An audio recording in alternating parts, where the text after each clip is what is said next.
Welcome back to our newly named podcast, Life in Pictures. I'm Stephanie. I'm Travis. And we have a name. So we decided on Life in Pictures. It came to me in the middle of the night and I was like, I got it. Mostly because we had lots of ideas and they're all taken. So Yeah, as I say, another important thing is it didn't seem like anybody had it yet, so hopefully nobody comes out of the woodwork and sues us or something. Yeah.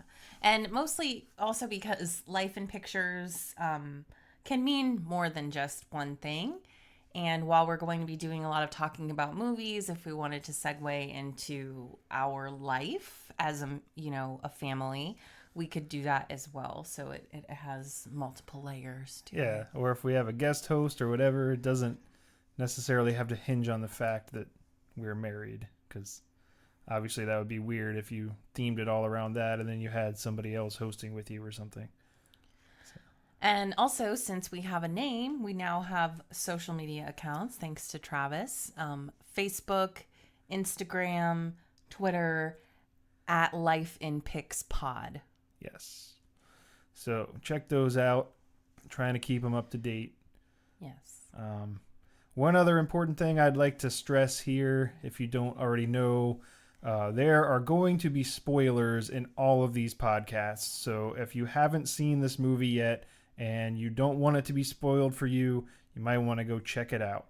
And you can check it out on Amazon Prime. Actually, that's not true. I don't think it's actually on Prime. I think you have to pay for it on Amazon. But they have it on Amazon where you can rent it. I'm pretty sure there's some other places like that you can rent it. Or you can just go buy the box set at Best Buy, which is a great idea. I'd recommend that. They have a Blu-ray box set of the whole series for like $30 or something. So worth checking out. Yes. Anyways. So we decided we're going to do kind of like a more condensed summary. We went really into depth of the first movie. But for this one, we're going to kind of just give a general overview summary, and then we have some really cool facts that we found about the movie, and then some of our own thoughts about the film as well. So this movie actually starts out with Norman being released from the psychiatric hospital. It takes place 22 years later. And Lila is there, Marion Crane's sister, and she is objecting, but she's kind of overruled and he gets to go home. So he has this job that he's gotten at a diner. Yep, it's set up by the state. Mm-hmm. And he gets to the diner and he befriends this lady named Mary, who just kind of seems like this little damsel in distress, and she needs a place to stay, so he offers her one. An important detail is her name is Mary Samuels, which you might recognize from the first movie where Marion checks into the motel as Marie Samuels. Mm-hmm. So they get back to the motel and Norman discovers that it is now this sleazy hotel, not at all the kind of establishment that he would want, and especially not in his condition, his rehabilitated condition. Yes, and the new hotel manager is played by none other than Dennis Franz, pre-NYPD Blue. Mm-hmm. And I think he's kind of the hidden gem of this whole movie, which I'll go into later, but he's got a really awesome part, as small as it may be. Yeah, so he ends up firing, his name is Warren, and he fires him, and he decides that he's going to get back to running the motel. Yes. So, yeah, he fires him, and then he goes to his job the next day. Warren comes in, obviously disgruntled. There's an altercation. It's not a physical altercation, but things get kind of tense. So it's enough to shake Norman up enough to quit that job and go back to running the motel.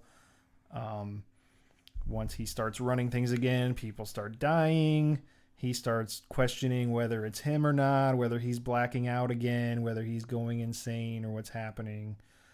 Some other stuff happens, And then it's later revealed that Mary is actually Lila's daughter and that they have been behind all of the mysterious murders, or maybe not actually, not, okay, scratch that. Not the murders, but they've been behind the mysterious happenings at the Bates Motel.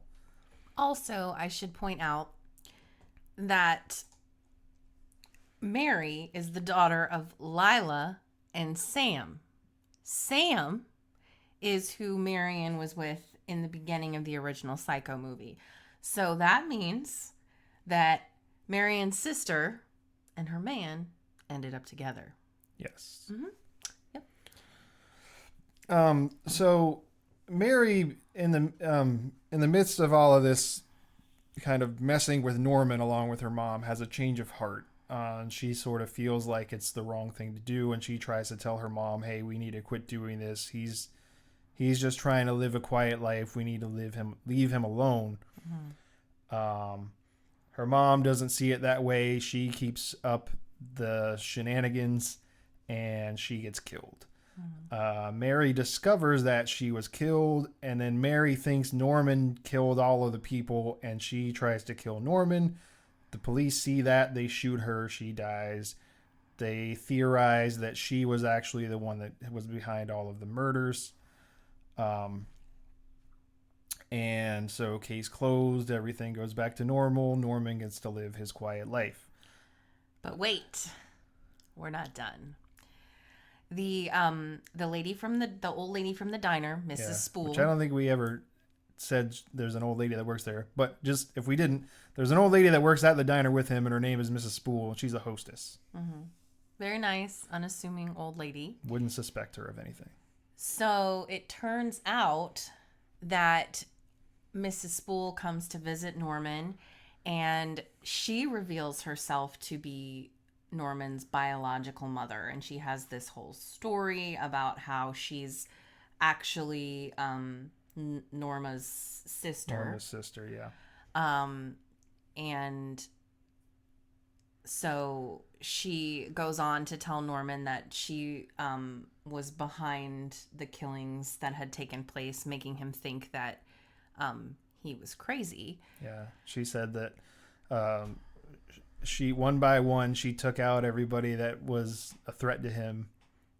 Paraphrasing here, but so turns out she was the killer the whole time. Well, and for the moment. So Norman comes up behind her. She's sitting at the table. She's having some tea. And appropriate. Yes. He hits her in the back of the head with a shovel and kills her, and then just goes on. Now he has a mother corpse again. Yes. And then he goes back to running the motel, business as usual. Yes.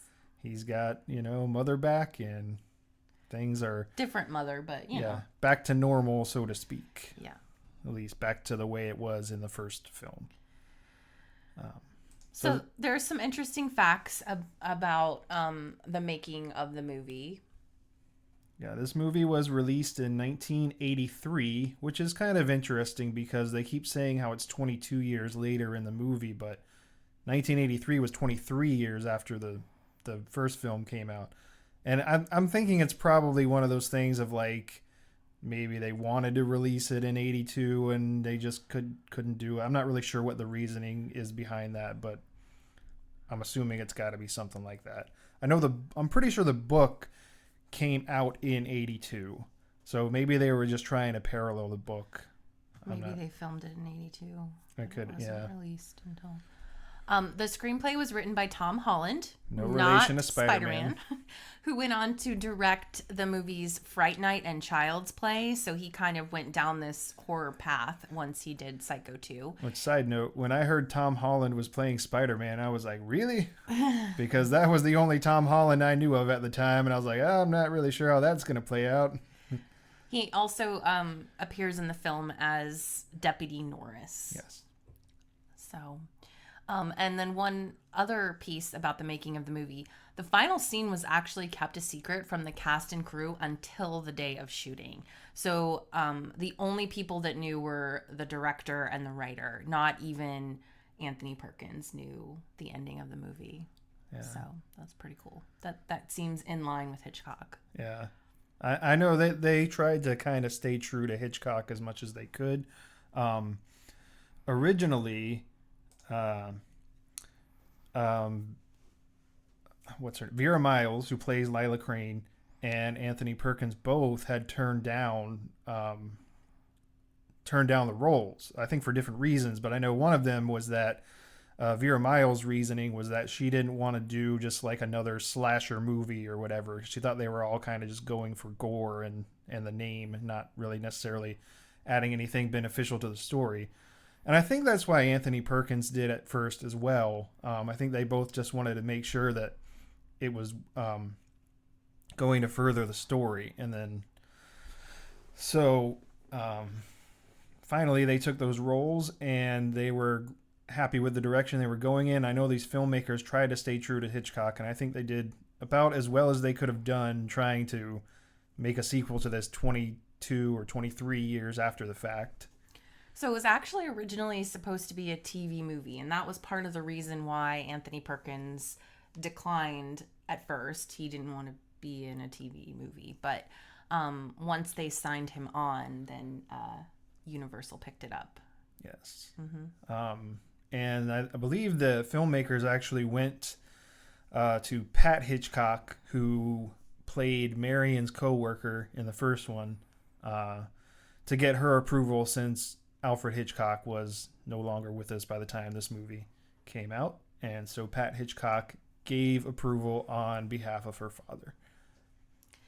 So when Anthony Perkins initially declined starring in the movie, they looked to Christopher Walken as a replacement to play Norman Bates. And what ultimately happened was that once Anthony Perkins read the script and realized the direction they were going with the film, he did want to be a part of it. So he, sorry, Christopher Walken, you're not Norman Bates.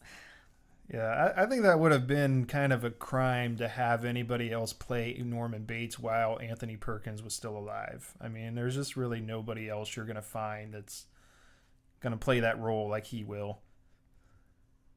But I wonder if Christopher Walken had played Norman Bates in the movie from the 90s, how that would have gone. I think that movie from the 90s was just doomed from the beginning. I mean, I had high hopes when they announced it, and then when I saw it, I was like, what did you guys do to this? And well, I mean, Vince Vaughn is just totally wrong. I love Vince Vaughn. He's hilarious. Just not... It's not a knock on Vince Vaughn. It's just he's not the guy for that role, you know. And then now that he's kind of gone on to become known as a comedic actor, which he wasn't at the time, but it just makes it all the more ridiculous to try to watch. Mm-hmm. So another piece of information... the Bates Mansion was left at Universal intact all those years. So they were actually able to use that when they came back to do Psycho 2. But they had torn down the Bates Motel. So that had to be recreated for the film. Yeah, from what I've heard, it wasn't even the whole motel. It was like 30 feet of it or so, and then the rest of it was added in as like a digital matte painting. Oh, that's pretty cool. Yes. So. Producers actually wanted Jamie Lee Curtis to play the role of Mary because her mother was Marion Crane, Janet Leigh. But she was trying to break away from horror at that time. She'd been in Halloween, so she passed. Interesting connection with Halloween. The doctor in Halloween's name is Loomis. Okay. So there's another, we talked about how Psycho has all these little Easter eggs hidden within other horror films. So they were actually going to use the original shower head in the scene with Mary, but right before they shot the scene, it was stolen from the set. So they had to quickly replace it with a similar looking one. But that's crazy that the original one lasted the 22 years and then it got stolen from the set as they were about to film it. Yeah. I mean, some of those props, they just keep them around and they just sit in storage forever or what. And some of them, they get rid of them. Like a lot of times you'll hear about movies where the studios they don't care about the movies, or like they don't think at the time, oh, this movie's probably not going to go on to become some classic movie. So you hear about these like iconic props, and they're like, yeah, we just threw them away or whatever. And Jaws is a good example of that, but that's a story for another time. And then another little Easter egg is that Alfred Hitchcock's silhouette can be seen on the wall in Mother's bedroom in one of the scenes. Which is good because, they said, they tried to honor Hitchcock, and even though he wasn't alive at this point, he was still able to make his cameo. Mm-hmm. So that's pretty neat. Anthony Perkins' son, Osgood Perkins, actually appears as a young Norman Bates when Norman first arrives back at his house from the institution. Norman is standing at the top of the stairs by Mother's room. He has a flashback. He hears her voice. And in the reflection of the door, kind of the varnished reflection of the door, you can see a young Norman Bates, and that's Anthony Perkins' son. So that's pretty neat. So Meg Tilly, the woman that ended up playing Mary Samuels, and Anthony Perkins actually did not get along. She said that he got too much attention and he didn't like that, so he asked for her to be fired. The request was not granted, but apparently it was very tense on the set, and they didn't even speak to each other than when they were filming. Yeah, and I think from what I've heard, she apparently she didn't really know a whole lot about like the first film, so she wasn't, I think he kind of felt like she didn't appreciate it as much as she should have. So I think that's part of what led to the rift there. Yeah. One of the songs, or one of the pieces of music for this movie was rejected from this movie, but actually ended up being used in the Twilight Zone movie, which was released around the same time as this movie. The film's poster was originally a Christmas card for the cast and crew, but director Richard Franklin didn't like the results of the planned poster. It was just supposed to be like Norman's face, and they shot it, but then he really ended up loving what they used, and that's the iconic scene of the silhouette of Norman at the top of the steps by the mansion. So they ended up using that for all the promotional materials. Yeah, it's 22 years later, and Norman Bates is coming home. Mm-hmm. Here's an interesting thing that I found out about this, was that the way that it's worded where I saw it, it says that part of the Back to the Future set appears in the film, which is true. The courthouse square is used in this movie for the courthouse. However, this was 1983, so Back to the Future didn't exist at the time, so it technically wasn't part of the Back to the Future set. It's just a set at Universal that's used in a lot of things. You can see it if you pay attention to some things. You'll, like, most recently we were watching what is the name of that show with Ed Helms in it? The name escapes me at this point. I believe it's on Peacock. And Rutherford Falls. Rutherford Falls. Yes, it's in Rutherford Falls. It's the town square of Rutherford Falls. And I remember saying to you at the time, look, that's the square from Back to the Future. So yes. It's a very popular place on the Universal backlot, and it can be seen in a lot of movies. But it's really cool because Back to the Future is probably my all-time favorite trilogy of movies in general. And so is this series. So to have that connection, that's pretty cool to me. Mm-hmm. So they weren't really planning for it to be like a huge smashing box office success, as a lot of times sequels aren't. But it did really well, considering the movie had a $5 million budget and it returned a $35 million profit. So at that time, that's pretty big. Yeah. And if you keep in mind that it also opened opposite Return of the Jedi in June of 1983, that's not so bad, because everybody's going to see Return of the Jedi. Yeah, well, I think Return of the Jedi actually opened in May. So it was around the same time, and they did square off. But yeah, clearly, you're like Psycho 2 is not going to win out against Return of the Jedi. But I mean, that summer, there were several prominent movies that came out around the same time, and interestingly enough, a lot of them were sequels. Return of the Jedi. You had obviously Psycho 2, Jaws 3D, which if you've ever seen the movie Jaws 3, originally it was Jaws 3D, and it was a 3D movie that came out around the same time. Okay. That's pretty cool. And I believe there was a few. Superman 3 also came out around the same time. So there were several pretty high profile sequels that came out around the same time, and most of them were sequels to movies that had come out recently. So if you keep in mind that this movie's 22 years later and it still came out and competed with those movies and did as well as it did, that's a pretty big testament to like the success of the franchise overall.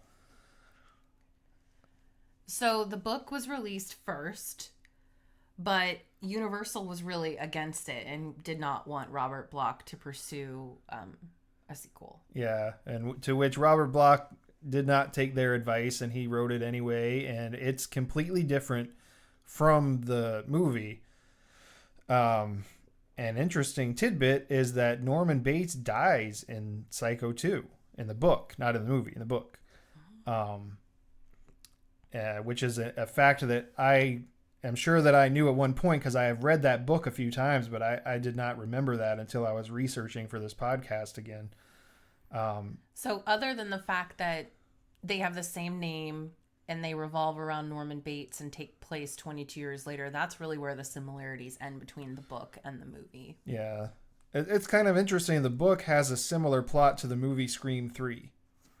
Where they're making a movie about the events of the previous story, and people start dying on the movie set, things like that. I thought that was interesting, especially since we have already discussed the connection to the Scream series. That's another one. I wonder if that was kind of where they were going, or like if that's what drew the idea for Scream 3. Yeah, I mean, it could very well be. So that's most of the background of how, the movie came to be, how it did at the box office, that kind of some interesting little tidbits. So I guess now we can kind of talk about some of our impressions of the movie and things. So when we were watching it, like the thing that always strikes me every time we watch it is, what is wrong with Lila? Like, yes, I understand that you want to see justice done for your sister, but to put your daughter in harm's way to try and make this man crazy again when you know that he brutally murdered your sister and this is your daughter. Like, what? Maybe she was a little loony too. I don't know. Yeah, I mean, well, and then her daughter kind of went along with it too. I mean, it's not like she was old enough to know what she was doing. I mean, right. She's probably 20s. But I also think that she'd been fed her whole life that this is a horrible, horrible person. And then as she got to see you see that Norman change of heart and like know that, okay, maybe he really was emotionally disturbed and Norman himself is not the one that did these things. Like there was something wrong with him. He had a true mental illness. Right. So, I mean, I see what you're saying, but I can kind of see how they were going with that a little bit more, but I just don't understand the scenario where you're going to put your daughter in charge of making this man turn crazy again and start murdering people. Yeah. Well, I'm gonna back up a little bit and just kind of also go into some of my personal experiences with this film, the way that we did in the first episode. So again, I started watching this series at a kind of young age, but once I had seen the first one, I obviously wanted to see the rest of them, see what had happened, and I think that I didn't really quite comprehend or pay attention to all of the little plot details at the time. The more and more that I watched it and the older that I got and the more closely I paid attention, I think some of these things made more sense to me. But yeah, I remember watching that when I was younger, and I always thought it was interesting that they made a sequel, 2 decades later. It was just, it's like, I don't know, it's one of those things where like they kind of do that now, even where they make movies and they're just so many years later, and it's like it's good and bad at the same time, because it's cool to kind of see like what are these characters doing, what have they been up to, et cetera, et cetera. But it's also sometimes when you see the movies, you're like, you could have just left this alone and it would have been fine. I feel like in this case, I, I like the fact that they made these other movies. Um, so that's pretty neat. Uh, One thing that I thought was cool about this movie is that, it's 22 years later, but it's like this house is still there. This motel is still there. It's still kicking. Like they didn't shut it down after all of that stuff happened. And it's kind of like the scenery never changes, but like it kind of does, because he comes back to this motel and now it's like this sleazy kind of rundown motel where people go to stay a few hours and do drugs and stuff. And you know it's not what he wants it to be. um, but anyway, that's kind of my experience with it. Do you remember the first time you saw this movie? I mean, obviously it was with you because I probably wouldn't have chosen to watch it on my own. So, um, I will say that I feel like this one is like it follows that Alfred Hitchcock path of being a little bit more psychological in my mind than just like gory. Yeah. Um, One thing I noticed about it, like, remember how in the first film we were saying how that they kind of put you on edge right from the beginning, mhm. where that music kicks in and you're just like, I don't know what's going to happen, but you can sort of feel that something bad's going to happen or something Right. crazy is going to happen. And this movie is almost kind of the opposite, where they start out with the shower scene from the first one, which is, you can kind of take that however you want. Some people might think it's kind of cheap.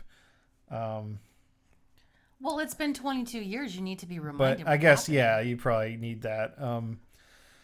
But, and then right after that's over, there's this kind of like, scary note that plays for a minute and you're like, oh, it's something. And then it kind of like very quickly changes to like a sort of melodic piano music, and like it's sort of a lighter, uh, a light, what do you call it?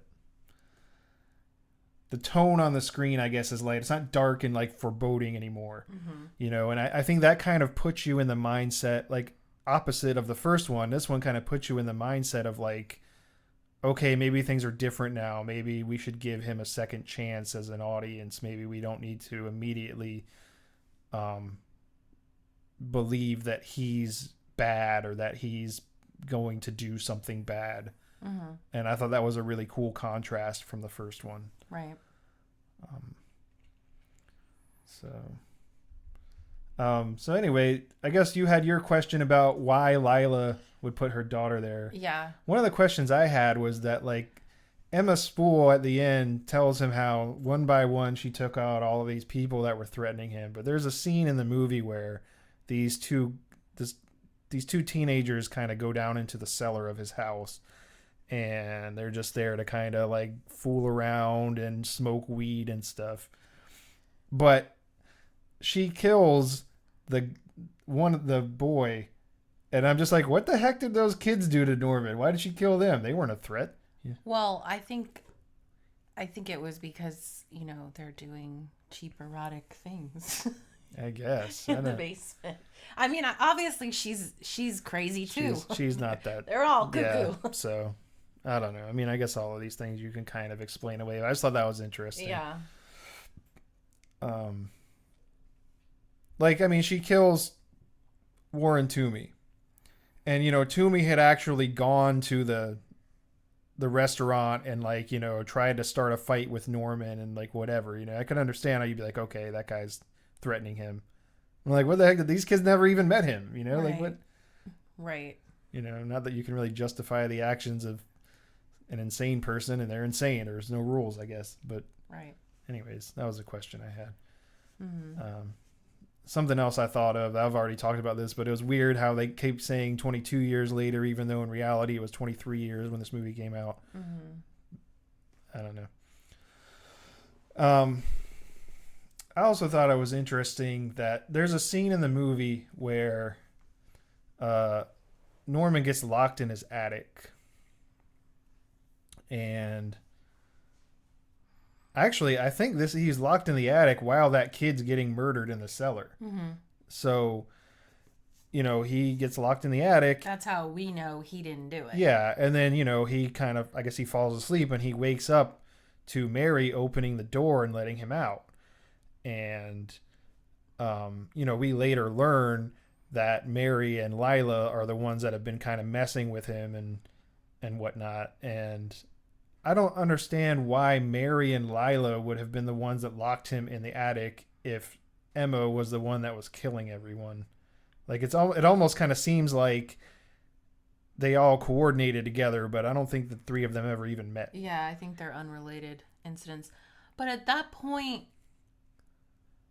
maybe I'm just confused now, but at that point, wasn't Mary already kind of like, no, we're not doing this anymore, and Lila was taking it upon herself?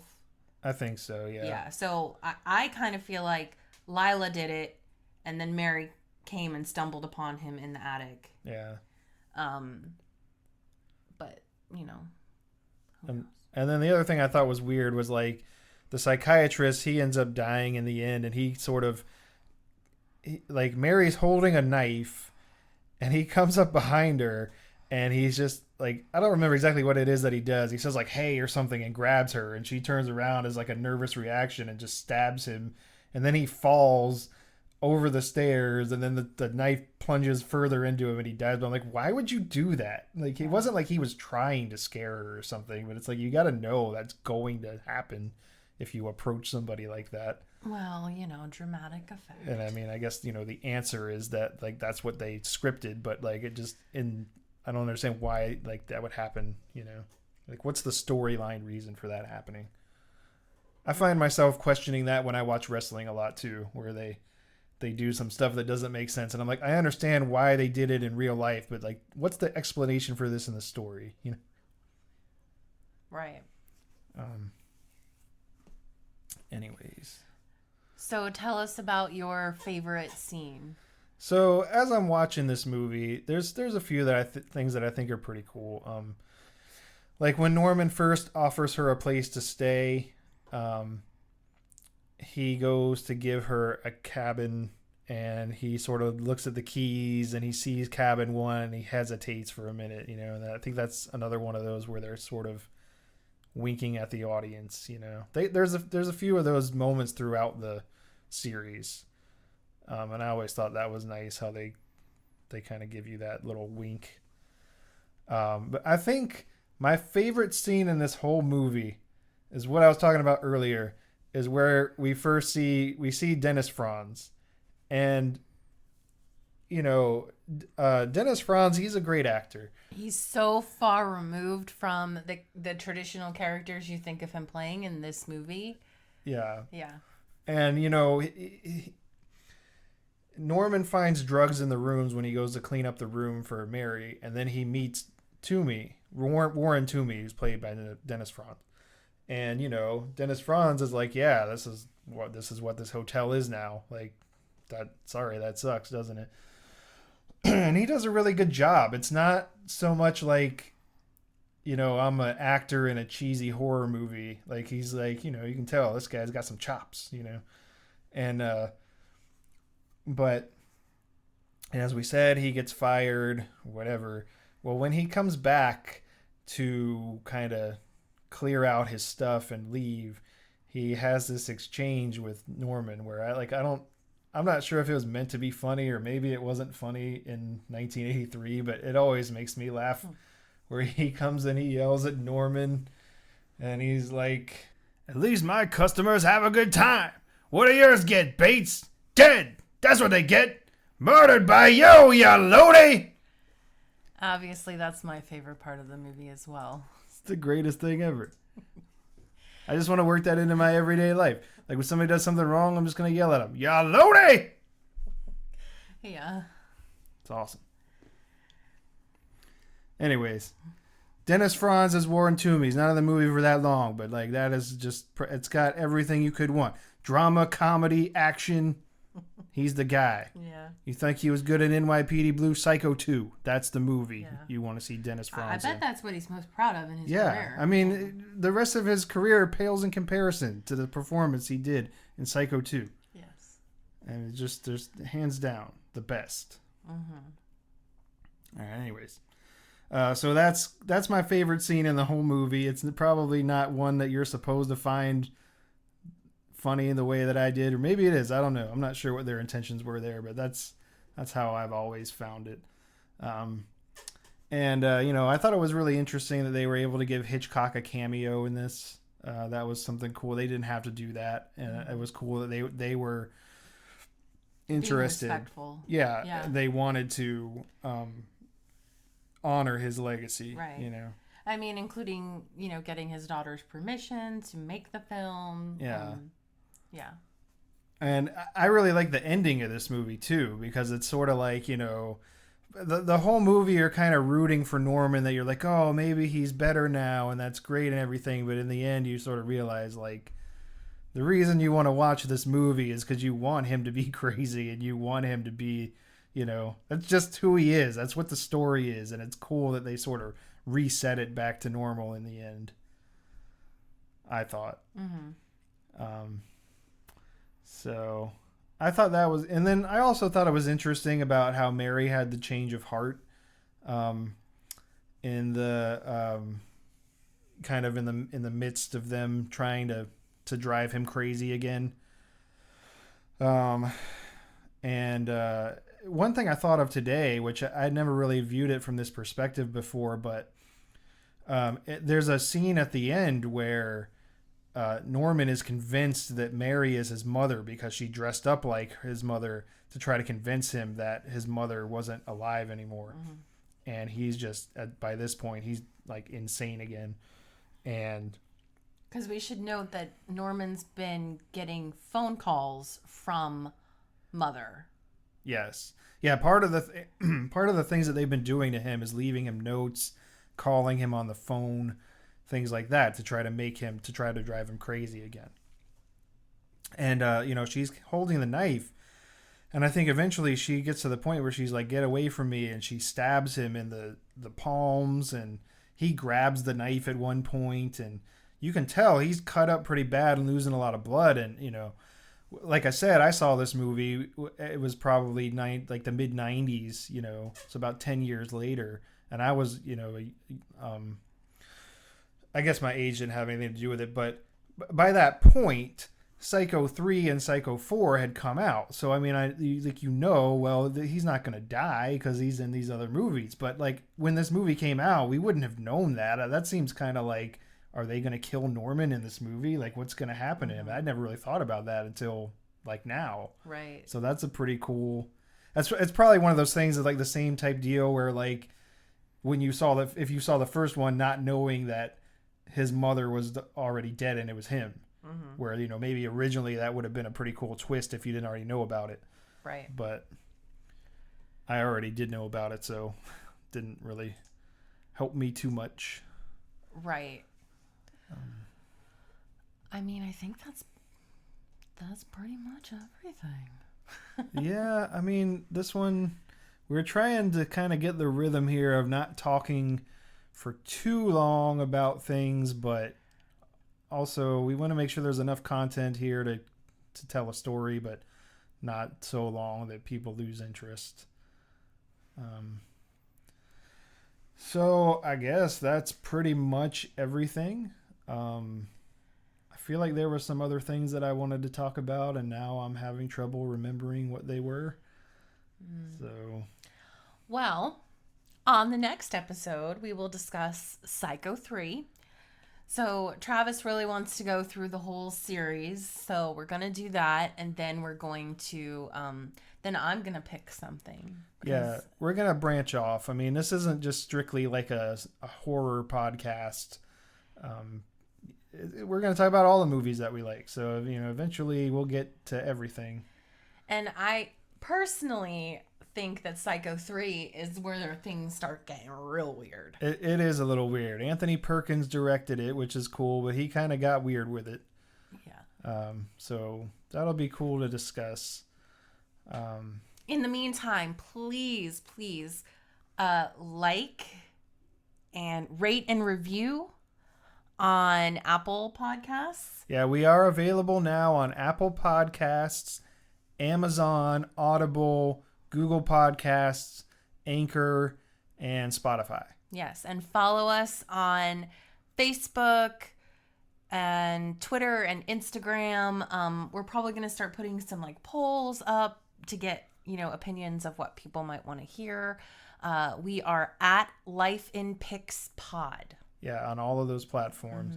And, like we were saying before, the information that we have in these podcasts is a little bit of a mix of our own personal knowledge over the years and some things that we've read online, which may or may not be the most accurate, and, different methods of finding things. So if you hear something in these podcasts that you think maybe isn't accurate or you have some more insight into and you'd like to share, feel free to interact with us at those socials. I think that would be really cool to have somebody add to the conversation, especially if you have information that's not in the podcast or that's, maybe a little more accurate than what we've said here.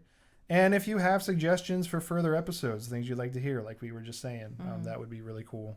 We do have a YouTube page as well, but we don't really have anything on it yet. So maybe eventually we will be video recording these podcasts as well. But for now, we're mainly using Facebook, Twitter, and Instagram. Now you just get to hear our beautiful voices. Yes. Well, thank you so much for listening. We're happy to have you. Tell your friends. Rate and review on Apple Podcasts because that gets us out to more people. And have a great week. We'll see you back at the motel for Psycho 3. Bye.